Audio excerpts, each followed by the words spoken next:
welcome to another edition of our instant reaction series. We're going to get at least one more. The Dallas Mavericks are dominating Boston right now. They pulled their starters. The score's about 92-60 heading into the fourth quarter, and Joe Mazzulla has waved the white flag for the Celtics. And we're going to react to it all before we get started. Subscribe to the Man with a Plan podcast. Thank you guys for all the support on the series. And just in general, the same drill as usual, like, comment, share, and we're going to keep the ball rolling. But I think we have to start, obviously, with the Dallas Mavericks backs against the wall. I expected desperation. I think the country expected desperation from this group, but probably not to this level. It was nearly a 40-point game. I believe it was a 40-point game at one point. And the entire difference, it starts with Luka Doncic on defense. And one of the first possessions we saw, it was early in the first quarter. Tatum, he was the only one in Boston really only able to get going. And we saw Luka square up with him. He wasn't allowing Tatum to drive past him. And that sort of set the tone after Tatum missed three for this game. Now, is Dallas probably going to win this series?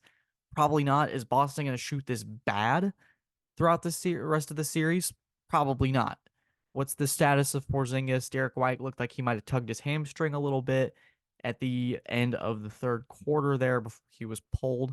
And this is probably a smart move. My Mazzulla don't want to risk any injuries and make this series a little bit more interesting. But for Doncic, there was a lot of fair, I feel, criticism after game three with the way he played defense, the way he was complaining with the officiating, fouling out with about 4:42 left in the fourth quarter in game three, which resulted in Dallas being in this hole. But there's also that other argument that he's the reason they're there along with Kyrie Irving.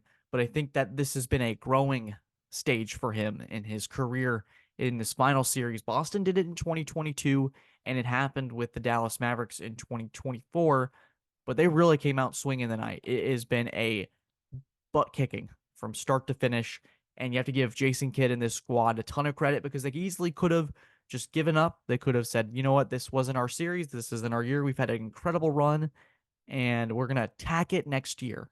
But no, they came out in front of the home crowd. So that's who you're going to want to be behind for a potential season-saving game. They came out with their first punch, and Doncic and Irving, I believe, combined for 30 of Dallas's, it was like 43 points, something. They were the ones setting the tone, and this is exactly how this team is designed, and then it flows. Everything with Dallas, when they're moving the ball, it's similar to Boston, when they're moving the ball, playing really well, when Doncic and Irving are able to find their role players, PJ Washington, Dante Exum, who has been came out of nowhere in game three and four to have an impact on this series.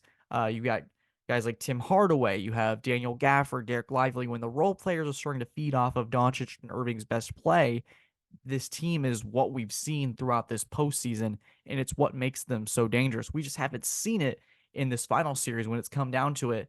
Maybe Dallas's stars, besides Irving, Doncic more specifically offensively, has played better, but Boston's team as a whole has been so complimentary that when they drive and kick and they're not playing as much ISO ball, the thing is all there for Dallas to have made this a competitive series, and they have had their chances within this playoff series. It's just Boston's more experienced in this stage.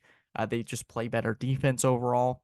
But I think for this game, it was all about attitude. I think Boston got a little trapped in what human nature would probably be the best assertion, is that you're up 3-0 in the finals. You pretty much can close this out whenever. A lot of the people in the media and the country were saying this series was definitely over, and they came out acting like Dallas was going to bend over and that this series was toast. It was done, and they'd be hosting the Larry O'Brien Trophy in Dallas tonight. But instead, as of 10:39 p.m., they are not hoisting the Larry O'Brien Trophy. They're down by 35, and with about 8 minutes to spare in the fourth quarter.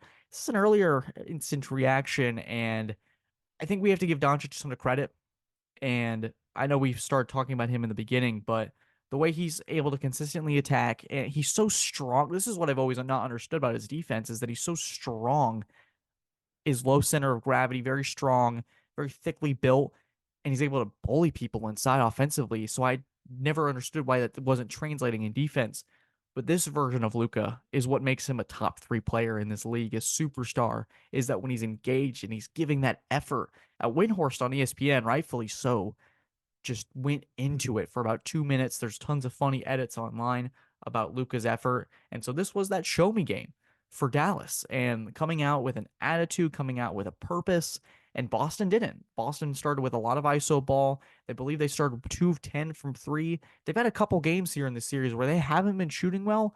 Now, we're probably not going to see that happen.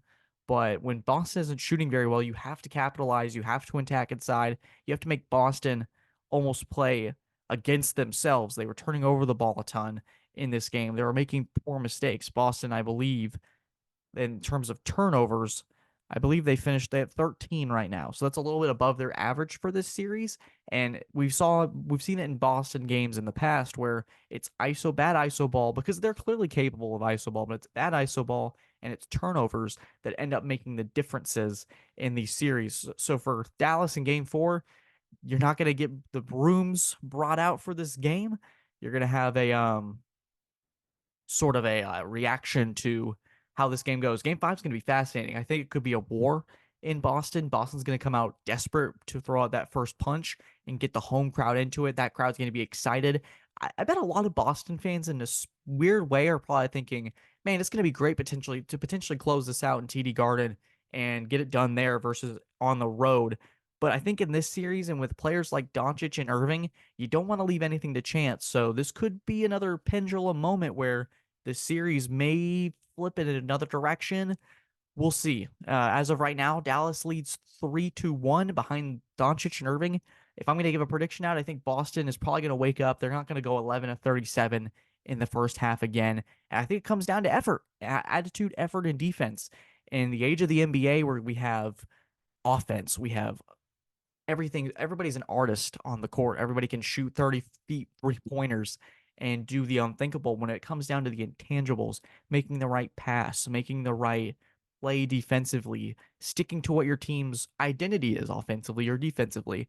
The little things in this series I feel have made the most difference. And in years past where Boston couldn't do the little things and it led to disaster, in this case, for the Celtics in this series, for the majority, they've been doing the little things correctly. And tonight was a little gaff that turned into one tiny paper cut in the first quarter to send your person over to the emergency room. They are gashing, and it's a big wound.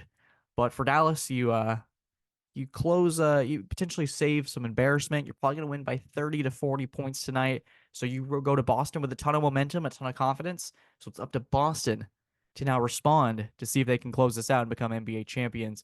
Hopefully this wasn't too short of a reaction. I feel like with a blowout, there's not many segments of this game to cover, so I wanted to just get a couple things here and there.